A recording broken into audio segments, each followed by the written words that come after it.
Have you ever wondered about the role of angels in human affairs? These celestial beings, depicted across cultures and in art as messengers of the divine, have been at the heart of some of the most pivotal moments in human history. Their influence is particularly profound in biblical narratives, where they serve as intermediaries between God and humanity. From delivering divine messages to guiding nations, these heavenly envoys have left an indelible mark on the tapestry of human affairs. Today, we delve into these age-old stories, guided by the scriptures themselves, to explore the fascinating interplay between the divine and the human, the celestial and the earthly. We'll venture into the past, unearthing the profound ways angels have shaped events, delivered prophecies, and guided individuals and nations. So prepare to embark on a journey of discovery, of revelation, and of divine intervention. Now dive with us into the age-old stories where these celestial beings have left their mark. In the book of Genesis, we encounter one of the earliest instances of angelic intervention.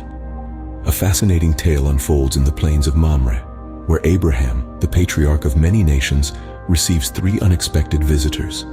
These aren't just any ordinary guests, but divine messengers, angels in human form. They come bearing a prophecy.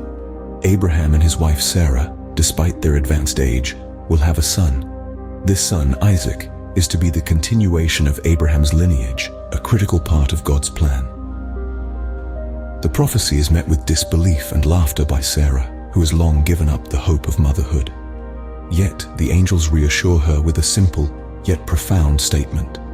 Is anything too hard for the Lord? This encounter is more than a prophetic announcement. It's a reminder of the limitless power of the divine, a testament to God's ability to fulfill his promises, no matter how impossible they may seem. Echoing through the annals of time, this story resonates with us even today, reminding us of the divine's capacity to surprise, to bring life where there is barrenness, to make a way where there seems to be none. Thus, angels become the bearers of divine promises. In another instance from Genesis, angels bridge the gap between heaven and earth. We encounter Jacob, a man on the run, laying his head to rest on a stone. As he slumbers, a divine spectacle unfolds in his dream, a ladder rooted in earth and reaching towards heaven, with angels ascending and descending upon it. This vision, popularly known as Jacob's ladder, is richly symbolic. The ladder signifies the connection between the celestial and earthly realms, a conduit for divine communication. The angels traversing this conduit embody the active interaction between God and his creation. Their upward and downward movements suggest a continuous exchange, a two-way flow of divine will and human response. But what role do the angels play here? They are not mere spectators. They are participants, intermediaries in this divine human dialogue. Their presence reinforces the idea that God is not a distant entity, but intimately involved with his creation, with angels as his emissaries. In this episode, Jacob is assured of God's protection and blessings. His dream, punctuated by the image of angels, becomes a reminder of God's ever-present care and guidance. It is through angels that Jacob, and by extension all of humanity, realizes the enduring connection with the divine. Angels thus symbolize a continuous divine connection. Moving forward to Exodus, an angel becomes the guiding light for an entire nation. The Israelites, recently liberated from centuries of slavery in Egypt, are led on their journey to the Promised Land by an angel. This is not a mere travel guide, but a divine beacon, a physical manifestation of God's protection and guidance. This angel is described as having the power to bring you to the place I have prepared, according to Exodus. The angel's presence is not just about geographic navigation, it's a spiritual compass, directing the Israelites towards their destiny, their promised future. As the Israelites journey through the wilderness, they face trials and tribulations, but they are never alone. The angel is always with them, a constant reminder of the divine presence in their lives. This angelic guide is a beacon of hope in times of despair, a source of comfort in times of fear. This divine guidance extends beyond the physical journey. The angel also imparts moral guidance, instructing the Israelites to obey his voice and do all that I say. This is a clear demonstration of the dual role angels play in the Bible. They are not only messengers, but also teachers and guides. Angels therefore embody divine guidance. The New Testament brings us to a pivotal moment in human history mediated by an angel. This moment, known as the Annunciation, stands as a testament to the vital role of angels in the unfolding of God's divine plan. In the town of Nazareth, a young woman named Mary receives an unexpected visitor. The angel Gabriel, a messenger of God, appears before her. With a greeting filled with honor and respect, he hails Mary as the one who is full of grace.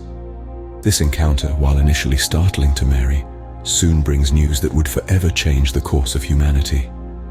Gabriel delivers God's message, announcing that Mary, though a virgin, will conceive a child. This child, he proclaims, will be called Jesus, the Son of the Most High. He will be great, and his kingdom will have no end. Imagine the awe, the wonder, the trepidation that must have filled Mary's heart. Yet in her humility and faith, she accepts this divine plan. "Behold, I am the servant of the Lord," she replies. "Let it be to me according to your word." In this moment, we see the profound impact of angelic intervention. Gabriel does not merely deliver a message, he brings reassurance, he brings hope. He bridges the divine and the human, connecting heaven and earth in a singular, monumental event. The Annunciation, therefore, shapes not only Mary's life, but the destiny of all humanity. Through Gabriel's message, the promise of salvation takes form, setting the stage for the arrival of Jesus. Angels, thus, become direct communicators of God's plan. In the early church, an angel becomes a liberator. In the book of Acts, we find Peter imprisoned and shackled, watched over by guards. Herod had planned to bring Peter to public trial after the Passover, but divine intervention had a different plan in store. As Peter sleeps between two soldiers, an angel of the Lord suddenly appears. The cell is filled with a heavenly light, and Peter's chains fall away at the angel's touch. Unfazed by the guards, the angel instructs Peter to dress and follow him. Peter, thinking he's experiencing a vision, obeys, and they pass by the guards unnoticed. They proceed through the iron gate leading to the city, which opens for them of its own accord. Only after the angel departs does Peter realize that he is not dreaming. He has truly been freed. This remarkable event serves as a testament to the protective and liberating role of angels in the early church. Amidst persecution, angels served as guardians and deliverers, embodying God's promise of deliverance for his people. The story of Peter's liberation underscores the power of faith and the divine intervention that often accompanies it. The angel's intervention in Peter's predicament is not just a tale of miraculous escape, but a demonstration of God's attentiveness to his people's plight. It shows us that, even in our darkest hours, we are not alone. We are watched over, cared for, and when necessary, liberated by divine forces beyond our comprehension. Angels, therefore, take on protective and liberating roles. In the prophetic books, angels become interpreters of divine mysteries. One such instance is found in the book of Daniel. Daniel, a man of deep faith, is granted visions that foretell the future, but these visions are complex and shrouded in symbolism. As Daniel grapples with the images that flood his mind, an angelic figure steps into the narrative. It's not a messenger bearing a divine decree or a guardian leading the way, but an interpreter, shedding light on the divine mysteries that unfold before Daniel's eyes. The angel explains the visions to Daniel, making sense of the symbolic beasts and horns, the battles and victories.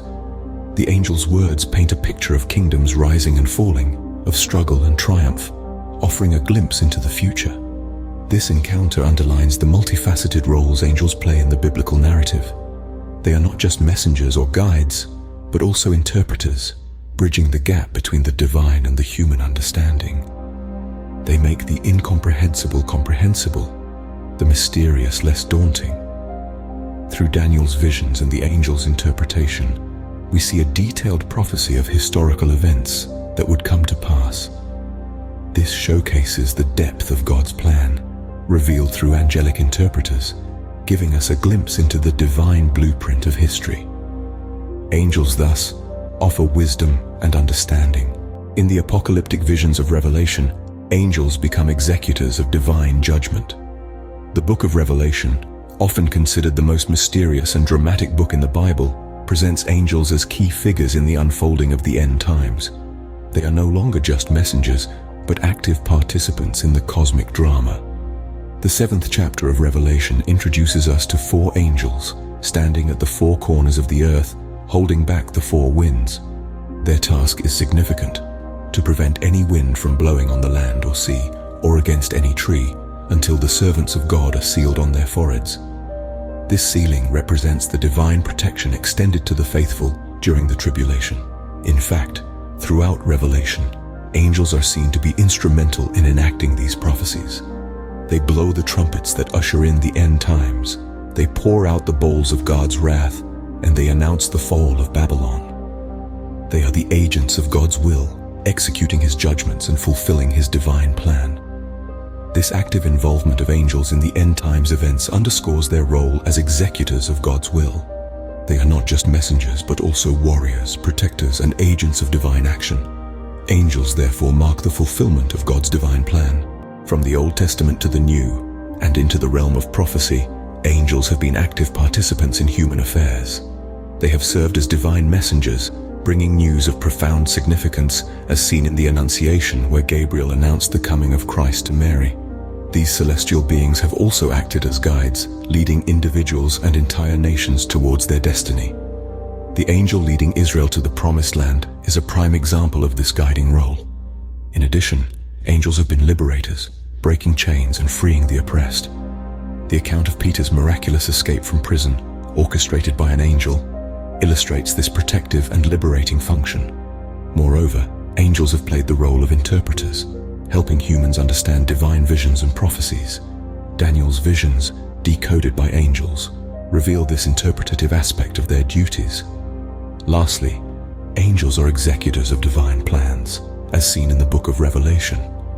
They hold the winds of destruction and enact end times prophecies, marking the fulfillment of God's divine plan. Throughout biblical history, angels have been more than mere spectators. They have actively shaped events, interacted with humans, and communicated divine intentions. They embody God's care for humanity, bridging the gap between the celestial and the earthly, making the divine more accessible to humans. As we delve deeper into these roles, we realize that angels are not just distant ethereal beings. They are intimately involved in human affairs, playing critical roles in the grand narrative of divine interaction with humanity.